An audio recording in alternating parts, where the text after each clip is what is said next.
Bonjour à tous et à toutes. Bienvenue à cette première journée mondiale de la drépanocytose, édition 2022, organisée par la Fédération des malades drépanocytaires et thalassémiques SOS Globi, en collaboration avec la filière MCGRE, donc la filière des maladies constitutionnelles du globule rouge. Je me présente, je suis Joseph Coëc-Bellé, la présidente de l'association SOS Globi 77. J'ai été pendant presque 8 mois bénévole, c'est comme ça j'ai commencé mon rôle au niveau associatif, donc auprès de SOS Globi Val-de-Marne. Et après, nous avons pu relancer en novembre de l'année dernière, avec les membres du bureau actuel, l'antenne du 77. Je suis née de père centrafricain et de mère guadeloupéenne, et je suis la maman d'un magnifique petit garçon drépanocytaire SS. La maladie pour laquelle j'ai été en fait sensibilisée très jeune, bien que je me suis impliquée vraiment que à partir de la naissance de mon fils. C'est donc grâce et pour Tayana que ma lutte a commencé. En effet, peu de temps après l'annonce, comme beaucoup de parents, après l'annonce du diagnostic, en fait, il y a eu le choc. Le choc a ensuite fait place à la culpabilité.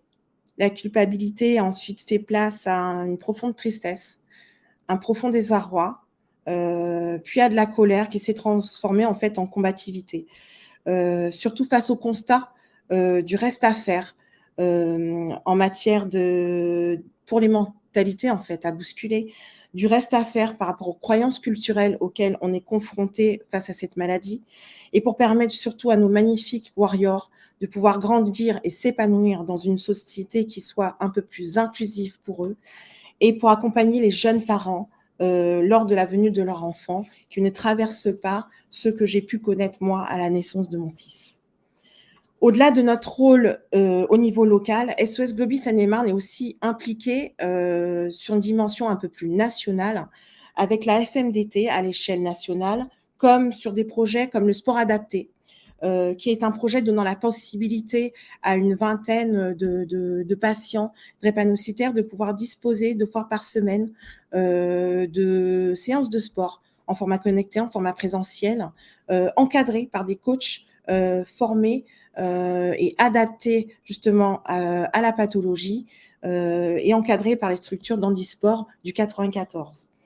Ou encore le dernier en date, le kit d'urgence, qui est un projet en fait qui part d'un constat simple de bon nombre de drépanocytaires qui sont donc hospitalisés et qui se retrouvent parfois loin de chez eux ou pas dans la capacité d'avoir un relais immédiat pour pouvoir disposer justement en externe, de pouvoir disposer du strict nécessaire d'hygiène. Vous l'aurez compris, le succès aujourd'hui de toutes nos actions repose essentiellement sur l'implication et la mobilisation de tous les bénévoles. C'est pourquoi il est important qu'on soit tous ensemble, tous concernés et tous solidaires pour les 2 pathologies que nous défendons, à savoir la drépanocytose et la thalassémie. Voilà en quelques mots qui je suis et ce que nous sommes à SOS Globi 77. Je vais maintenant vous présenter la FMDT SOS Globi. L'association SOS Globi a été créée en 1991, donc nous sommes forts quand même d'une trentaine d'années d'expérience. Et sa première antenne historique est située à Créteil et rattachée à l'hôpital Henri Mondor, qui est l'un de nos hôpitaux de référence. Et c'est l'antenne de SOS Globi Val-de-Marne. En 2003, sous l'impulsion des pouvoirs publics, une convention pour le développement d'un réseau d'associations a vu le jour, ce qui nous a permis 3 ans plus tard de pouvoir créer la fédération telle qu'on la connaît aujourd'hui, qui dispose donc maintenant d'une vingtaine d'associations de proximité, qui nous permet aujourd'hui de porter la voix de tous les malades atteints de ces maladies chroniques rares du globule rouge. Chroniques, les effets sont persistants dans le temps, rares parce que ça impacte moins d'une personne sur 2000, et du globule rouge qui est le transporteur de l'oxygène dans le sang. Il y a eu un tournant en 2020 avec une démarche de professionnalisation de notre fédération avec l'embauche de 2 personnes, ce qui nous a permis en fait d'accélérer, de mettre un peu plus en place des actions à l'échelle nationale et voire à l'international également, et de mieux fédérer les associations locales. La fédération SOS Globi a comme vision de permettre aux malades drépanocytaires et thalassémiques de mener une vie normale. Elle s'appuie sur ces actions sur le réseau des associations de proximité, à savoir des associations locales avec un périmètre bien défini, qui adhèrent à la même éthique par la signature d'une charte commune, qui ont des statuts et des missions identiques, qui leur permettent aujourd'hui de pouvoir agir au quotidien en faveur des patients et des familles de patients drépanocytaires et thalassémiques. Les actions développées aussi en faveur des malades et de leurs familles est multiple, comme l'organisation de ces journées, la Journée mondiale de la thalassémie, la Journée mondiale de la drépanocytose, les campagnes de sensibilisation, des campagnes d'affichage comme on a pu le connaître l'année dernière, ou encore des projets, comme je l'ai énuméré au préalable, comme le kit d'urgence. Nos missions, que je détaillerai encore plus en détail dans une autre diapositive, sont de soutenir les patients et familles de patients dans leur quotidien, parce que confrontés à la maladie, ils restent souvent seuls face à leurs interrogations et leurs démarches. C'est aussi de contribuer à l'amélioration de la prise en charge médicale par l'égalité de traitement dans la prise en charge et l'accès aux soins sur tout le territoire national. Et la prise en charge sociale en mettant en lumière les inégalités en matière de santé et d'inclusion sociale en tout lieu, en milieu scolaire, en milieu professionnel et dans la vie en société. C'est aussi d'informer, de sensibiliser en menant des actions de prévention pour faire connaître au plus grand nombre la première maladie génétique, la plus répandue dans le monde, mais aussi la plus méconnue, afin de rendre visible l'invisible. Et enfin, de soutenir le progrès médical et la recherche scientifique dans notre combat, en participant à des enquêtes, en soutenant des programmes et des projets de nos centres de référence et de compétences. La Fédération SOS Globi dispose d'un comité de direction qui a pour particularité d'avoir une double casquette. En effet, tous les membres qui la composent font partie d'une antenne locale, ce qui leur permet en fait de rester au plus près des réalités terrain, tout en ayant leur rôle au niveau du pilotage national, au niveau de la vision stratégique.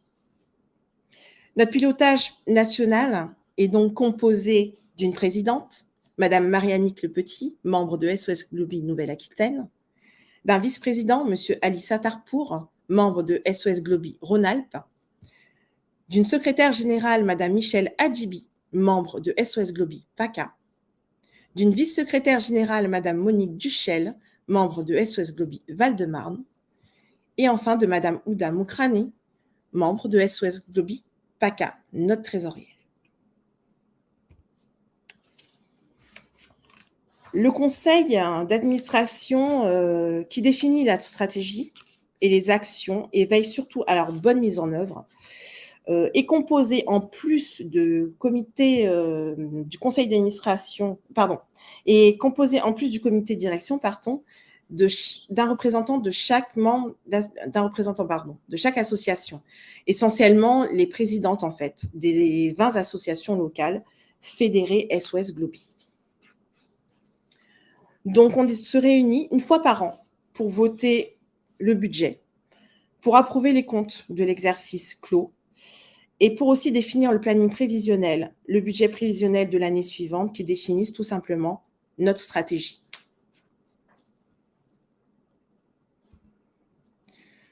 La fédération, c'est aussi un conseil scientifique. Pour ne pas tous les nommer, vous avez par exemple le professeur Frédéric Galacteros, qui est responsable de la filière nationale de santé MCGRE. Ce comité est donc composé de professeurs et de docteurs issus de nos centres et de référence ou nos centres de compétences, principalement d'Île-de-France. Ce comité a pour vocation d'être proactif auprès des autorités de santé lors des décisions à prendre à destination des patients ou auprès des autorités de l'État par la proposition de mesures en matière de santé, toujours dans le but d'améliorer la qualité de vie de nos patients drépanocytaires et thalassémiques. La fédération SOS Globi, comme je disais, a un réseau qui est proche des malades. C'est une vingtaine d'associations de proximité, 19 associations en France et une hors de métropole, sur l'île de la Réunion. Cette configuration qui est unique en son genre, au sein des associations telles qu'on les connaît de lutte contre la drépanocytose, permet à la FNDT de pouvoir mobiliser les compétences et mutualiser les efforts pour tous les projets d'envergure nationale. Pour entrer de façon plus détaillée dans les missions des associations SOS Globi, aujourd'hui, notre rôle premier et fondamental est de soutenir les familles, les patients, par des actions de soutien psychologique, avec des groupes de parole, avec des ETP, des projets d'ETP, donc d'éducation thérapeutique du patient, souvent co-construits avec les équipes pluridisciplinaires, des centres de compétences ou de référence auxquels on est rattaché.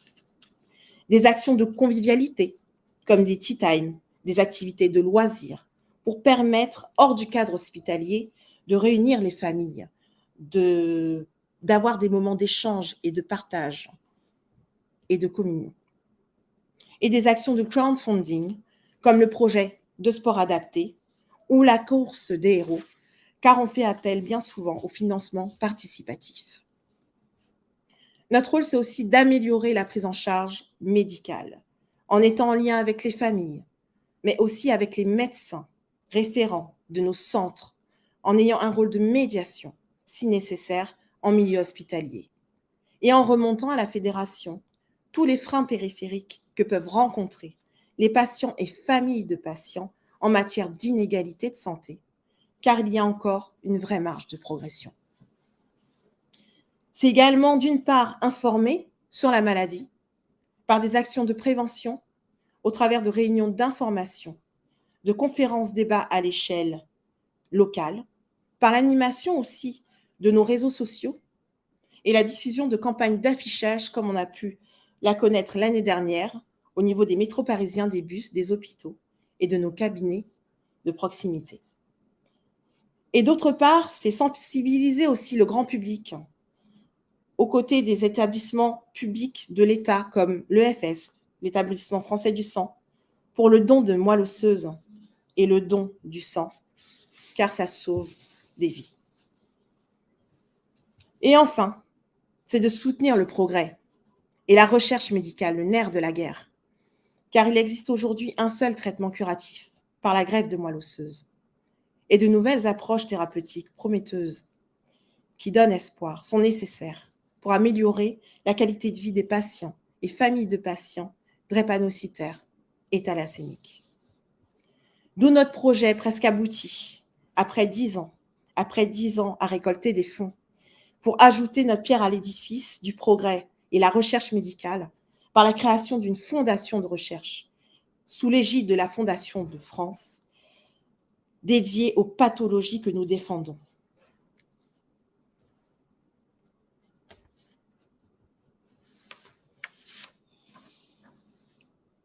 Avant de conclure, je tiens à remercier la filière MCGRE, nos partenaires institutionnels aussi, les laboratoires GBT et Vertex.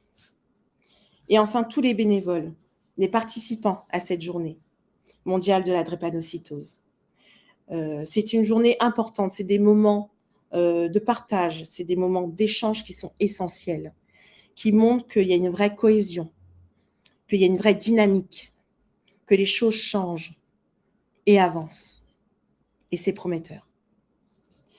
Je serai présente en seconde partie de journée. Je vous laisse avec le professeur Galacteros par la suite pour la présentation de la filière. Et je vous remercie énormément pour votre attention.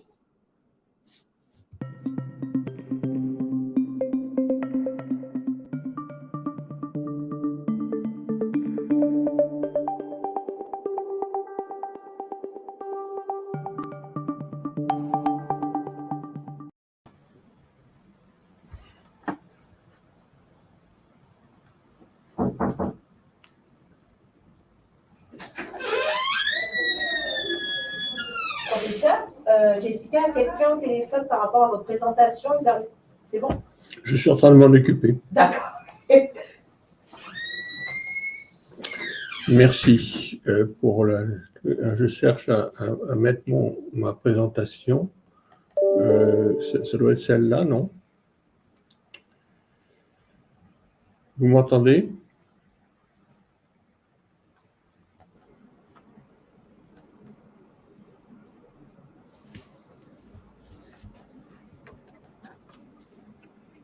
Est-ce que vous m'entendez?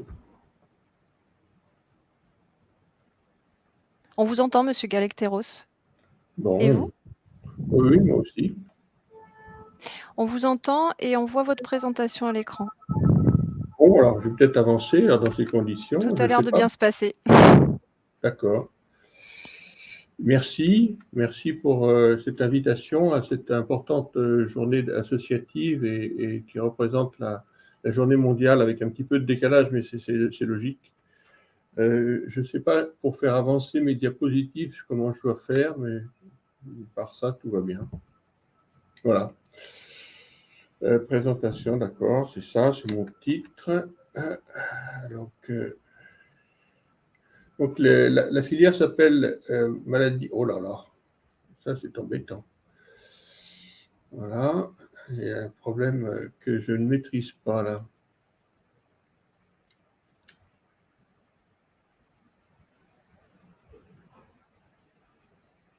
Alors, en fait, vous avez la main, alors vous me passez des diapositives les unes après les autres. Voilà, exactement. Ce sont les organisateurs qui ont la main. Il faut que vous demandiez le défilé des diapositives. Oui, j'ai bien compris. Alors, ça ne changera pas le sens, mais... Oui. Donc, la prochaine diapositive, s'il vous plaît.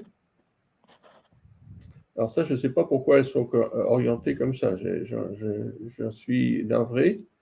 Je ne le comprends pas.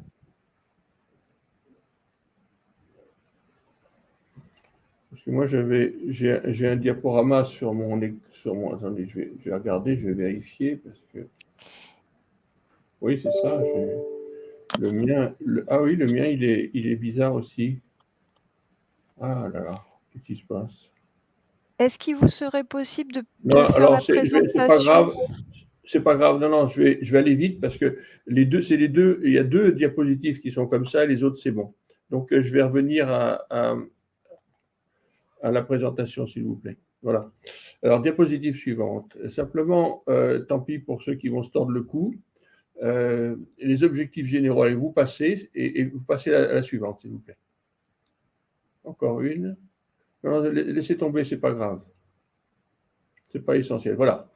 Donc, les pathologies qui sont incluses dans le périmètre de compétences de la filière des maladies constitutionnelles du globule rouge et de l'érythropoïèse, c'est-à-dire à la fois le produit fini qui est le globule rouge et les étapes de sa fabrication qui est l'érythropoïèse.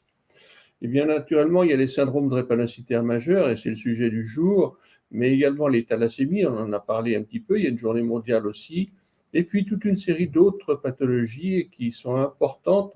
Vous verrez, il y a de nombreux cas quand même de pathologie de la membrane du globule rouge, les défauts enzymatiques, en tout premier lieu le déficit en glucose 6-phosphate déshydrogénase, qu'on appelle G6PD, et puis aussi des domaines que vous connaissez sans doute beaucoup moins, qui sont les polyglobulies, c'est l'inverse de l'anémie, c'est-à-dire c'est un excès de globules rouges qui est pathologique, et puis d'autre part des troubles qui surviennent au cours de la fabrication des globules rouges qu'on appelle des dysérythropoïèses congénitales. Sur la carte de France, là vous voyez les implantations des différents centres de compétences et de référence de façon globale qui constituent le réseau de la filière. On travaille avec les associations et vous avez vu tout à l'heure la répartition des associations de la FMDT. Ce n'est pas tout à fait équivalent, bien entendu, et nous militons pour que chacun des centres de compétences et de référence, qui sont d'ailleurs, soit dit en passant, en cours de relabellisation ou de labellisation tout court, partout en France et dans les départements ultramarins, eh bien, soit accompagné par une association locale. Et par ailleurs, participe à des travaux de la fédération. Diapositive. Alors, voici comment est composée la petite équipe qui est subventionnée directement par le ministère de la Santé, hein, donc, sauf moi, bien sûr, je suis payé par ailleurs par mes fonctions hospitalo-universitaires. Et donc, il y a Catherine Pouzin qui est chef de projet scientifique, c'est la grande spécialiste de toute la partie bibliographique, les codifications, etc. Lucille Guénécou qui, elle, est fortement impliquée dans tout ce qui est interaction avec les associations, précisément, le site internet, etc. Et puis, il y a une assistante administrative qui joue un rôle clé dans tout le fonctionnement de la filière, et puis des personnes qui sont présentes ou absentes, mais qui sont très importantes dans la partie épidémiologique, et puis des chargés de mission scientifique qui collaborent avec les autres pour compléter le traitement. Comme vous voyez, il y a des recrutements en cours, soit parce qu'il y a des nouveaux développements, soit parce qu'il y a des personnes qui nous ont quittés pour d'autres horizons et que l'on est en train de remplacer. Diapositive. Donc, la filière, les missions de la filière, c'est améliorer la prise en charge des patients, développer la formation et l'information, coordonner la recherche. Dans aucun des cas, la filière n'a à mettre en œuvre directement les choses. Par contre, elle doit être un lien et un élément de facilitation de l'ensemble de ces développements. L'expertise clinique, on ne va pas l'inventer, mais on essaye quand même de la maintenir et de l'animer. Pareil pour la télémédecine, les liens avec l'outre-mer, c'est très important. On a beaucoup œuvré avec l'outre-mer. D'autre part, parce que vous savez qu'il y a 2 centres coordonnateurs de référence dans notre filière, un qui est situé en métropole, l'autre qui est situé en Guadeloupe. Les liens ville-hôpital, etc., l'éducation thérapeutique du patient, je ne vais pas tout décliner, mais tous ces éléments-là font partie des groupes de travail que nous avons mis en place pour aider à leur formation et surtout pour aider au fait que ces facilités soient accessibles à l'ensemble des patients dans la mesure du possible. Alors bien sûr, c'est une orientation, on est loin du but, il y a encore beaucoup à faire et les prochaines 5 années de renouvellement de la filière qui se feront, le renouvellement se fera en fin 23, devrait permettre de continuer dans ces perspectives. Et le soutien de la recherche, la mise en place de nouvelles études, c'est pareil, c'est un soutien logistique. Ce n'est pas nous qui faisons la recherche, ce n'est pas nous qui l'inventons. Par contre, on fait tout ce que l'on peut pour aider les chercheurs à mettre en place et d'autre part, les patients à participer. Diapositive. Celle-là était un peu longue. Alors, je ne sais pas pourquoi elle est comme ça, celle-là. Je n'ai vraiment pas d'idée. Diapositive, s'il vous plaît. Bon, bah, écoutez, je ne sais vraiment pas ce qui se passe. Donc, pour revenir quand même à la précédente, s'il vous plaît, je vais vous la lire. Et encore la précédente, s'il vous plaît. Voilà. Ici, ce que vous ne pouvez pas lire, c'est ce qu'on a donné dans la BNDMR. La BNDMR, c'est une banque nationale de données maladies rares. C'est une banque nationale qui regroupe toutes les maladies rares. Vous savez qu'il y a 23 filières maladies rares organisées et que ces filières ont permis de structurer l'ensemble du paysage des maladies rares et nous sommes tenus de signaler par un système informatique les files actives de tous nos patients concernés. Alors, si je peux récupérer malgré tout la diapositive, je vais vous la lire quand même pour que vous ayez les informations. Donc, cette banque nationale, elle est en cours de remplissage.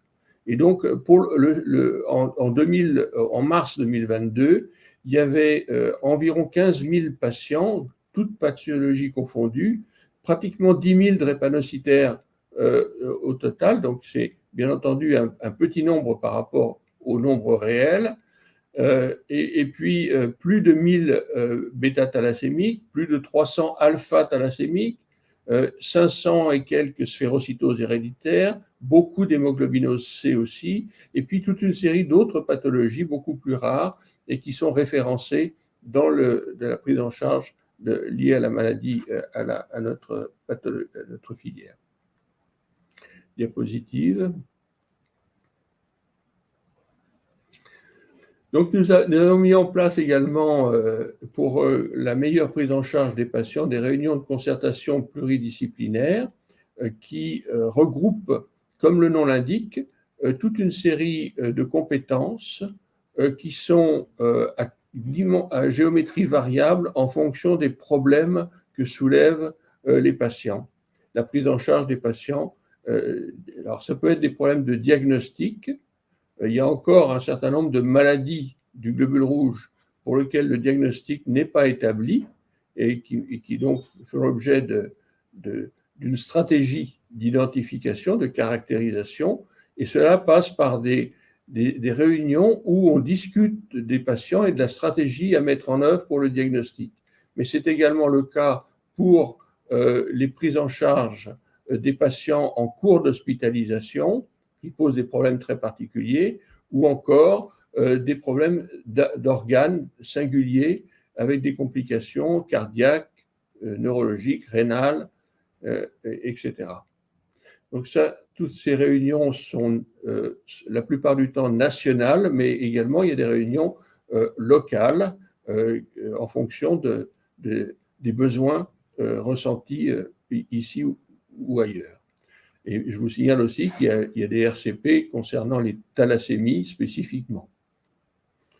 Diapositive. Donc, alors, vous voyez, la filière, dans sa deuxième mission, qui est l'information, développe des supports d'information, comme une newsletter, comme vous voyez, on essaye d'être presque mensuel, et un bulletin recherche trimestriel.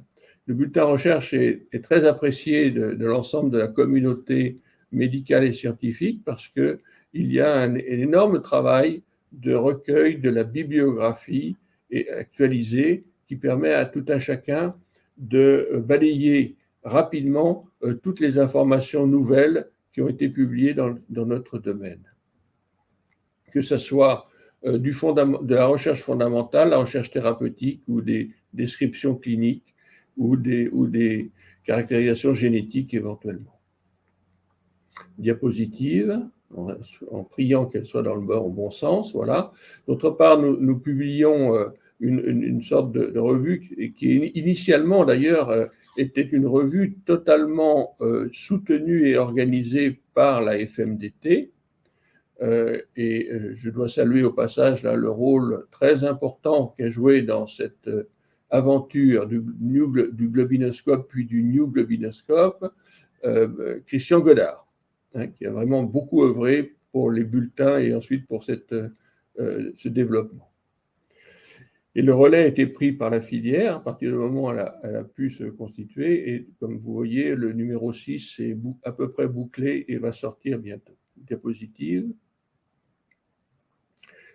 D'autre part, il y a des groupes de travail qui avancent et qui permettent de fabriquer. Alors, par exemple, les deux du bas ici, ça a été fait par un intergroupe de travail qui est dirigé par le professeur Patricia Aguilar-Martinez à Montpellier et qui a, vous voyez, ça vous semble peut-être bizarre et loin de la drépanocytose, mais ça fait partie du champ des problèmes de la filière. Et ces problèmes-là peuvent interférer avec la drépanocytose. Donc, c'est jamais si éloigné que ça. Par ailleurs, il y a des problèmes centrés sur la drépanocytose avec la grossesse. Bien entendu, la façon d'organiser le bilan de santé, là, il y a le diapositive suivante, je ne sais plus, mais je crois que oui, vous voyez le rôle du psychologue, la transition, le sport et la drépanocytose, bref, tout ça a été établi, passé au crible, discuté mot par mot par les groupes de travail de la filière.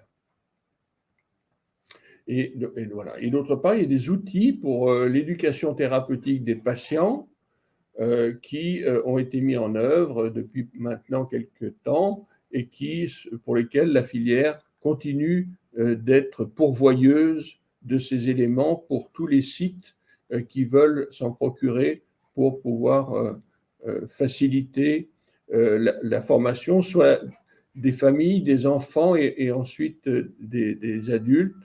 Et puis, on participe, ne serait-ce que physiquement et par les médecins de la filière, à des activités nouvelles d'encadrement de stages, d'encadrement de sorties éducatives et un peu sportives avec les adolescents drépanocytaires en particulier.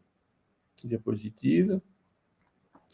Donc, nous, le rôle de la filière a été de subventionner et donc de favoriser le maximum de formation de personnes, soit des patients, soit des encadrants, soit des aidants, soit des médecins, etc., à l'éducation thérapeutique du patient. Et il y a un très grand nombre de programmes qui ont pu donc être mis en place suite à la validation de ces formations pour ces personnes. Donc vous voyez qu'il y a beaucoup pour la drépanocytose, mais aussi pour la thalassémie et puis les autres maladies de la filière.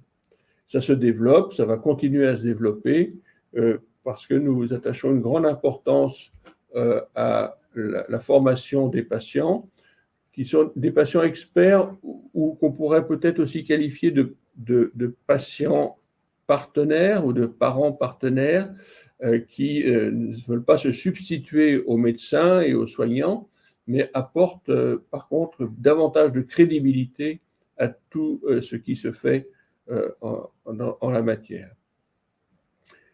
Diapositive. Quelques mots sur le site Internet. Le site Internet continue d'être actualisé. C'est un travail quasiment quotidien. Et puis, dernièrement, suite à des demandes, un certain nombre de demandes, nous envisageons une nouvelle restructuration du site Internet pour permettre précisément à des intervenants extérieurs à la filière proprement dite. Je pense naturellement aux associations. Quand je dis filière proprement dite, je parle des professionnels médicaux, mais aussi les professionnels médicaux qui nous ont réclamé la possibilité que chaque site de la filière puisse avoir son petit domaine réservé pour faire communiquer ses propres informations à la communauté et en interne. Même chose pour les associations. A priori, on est plutôt favorable à ce que les associations puissent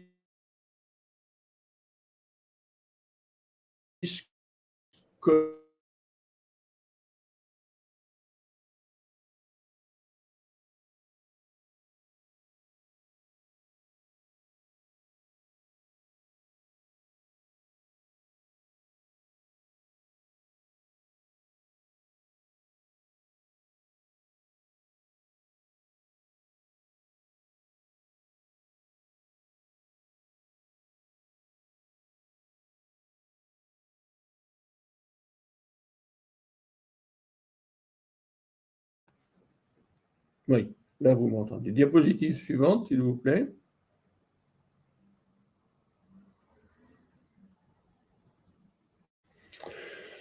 Donc voilà, le site, je passe, j'ai déjà dit ce que je voulais dire, continuez.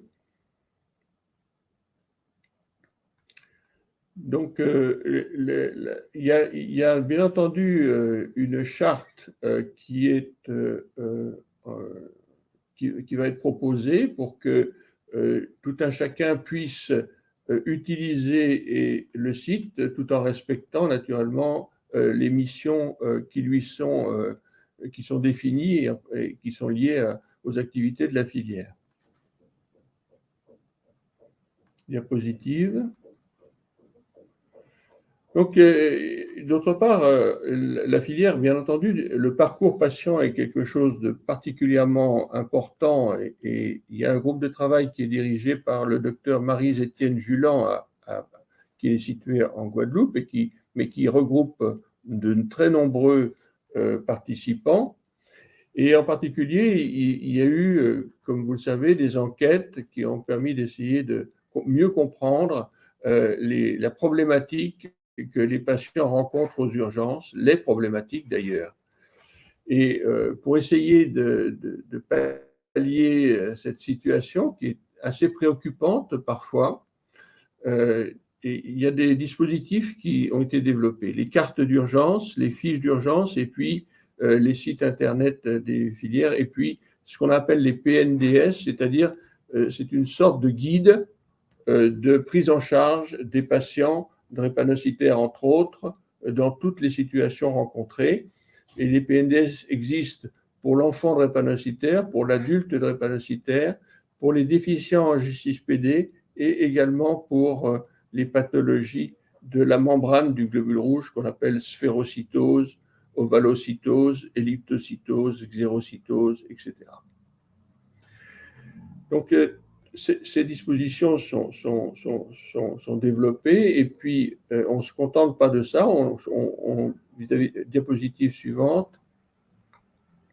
Donc, ça, c'est les cartes d'urgence qui sont telles qu'elles existent. Alors, bien entendu, là, vous ne pouvez peut-être pas les lire, mais il y en a 3 pour G6PD, thalassémie et drépanocytose qu'on peut commander assez aisément et qui sont remplies par les médecins en consultation et que l'on peut présenter par conséquent à chaque fois qu'on arrive aux urgences. Et donc, mais ça ne suffit pas à ce que la prise en charge soit le plus harmonieuse possible et le plus efficace possible. Et nous avons donc un groupe de travail pratico-pratique qui est dirigé par le professeur Mehdi Khelaf et qui a pris son bâton de pèlerin et qui propose des formations à qui veut l'entendre de prise en charge des patients drépanocytaires. Mais c'est une activité qui doit être maintenue. Alors, tout ça se fait dans des conditions très difficiles actuellement, puisque vous savez que les sites de prise en charge en urgence rencontrent d'énormes difficultés, mais malgré tout, on a une très bonne écoute la plupart du temps, et même s'il y a beaucoup de changements dans les personnels des urgences, malheureusement, ça reste extrêmement utile et on compte bien maintenir cette activité. Diapositive. Ah, ça faisait longtemps. Donc les fiches d'urgence, alors ça, c'est des fiches qui ont été rédigées, c'est un petit peu des petites mémos techniques pour que les personnes puissent mieux cerner la prise en charge. Vous savez comme moi que quand les patients requièrent des soins de façon très ciblée, très spécifique, on les regarde un peu de travers, mais quand ils sont capables de fournir ou que les sites d'urgence sont capables de se fournir de fiches urgentes, ça conforte très sérieusement la qualité de la prise en charge.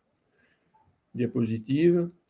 Alors, bien sûr, vis-à-vis des associations, la filière reste extrêmement vigilante et proactive, et malgré le grand nombre des associations qui existent, nous avons une écoute attentive et très bienveillante, je peux vous l'assurer. Maintenant, il est vrai que nous privilégions quand même les associations qui ont une vision comme c'était dit tout à l'heure par la présidente de SOS Globis Seine-et-Marne, partageant une vision éthique identique, la laïcité naturellement, et puis une vision un peu globale de la situation qui ne soit pas une association purement d'une famille ou dédiée à un seul patient éventuellement. On comprend très bien qu'il y en ait, hein, et c'est tout à fait naturel, mais vous comprenez bien que la filière a un rôle collectif, national à jouer, et a besoin d'associations qui jouent le même rôle. Diapositive, ah ben voilà. Alors la campagne de relabellisation est en cours, donc là les associations, vous serez vraiment fortement sollicités, il faut vous y préparer, parce que ça va être un calendrier assez serré, puisqu'il faut que tous les centres qui vont être labellisés centres de référence constitutifs ou centres de compétences aient un document de soutien des associations locales ou nationales éventuellement, mais qui, même si c'est national, qui interfère avec le caractère local ou régional de la demande de labellisation ou de relabellisation. Donc, préparez-vous à ça parce qu'il faut écouter. Merci pour votre attention et votre participation. Je suis navré pour cette histoire d'orientation des diapositives. Je n'ai pas vu le coup venir. Je suis désolé.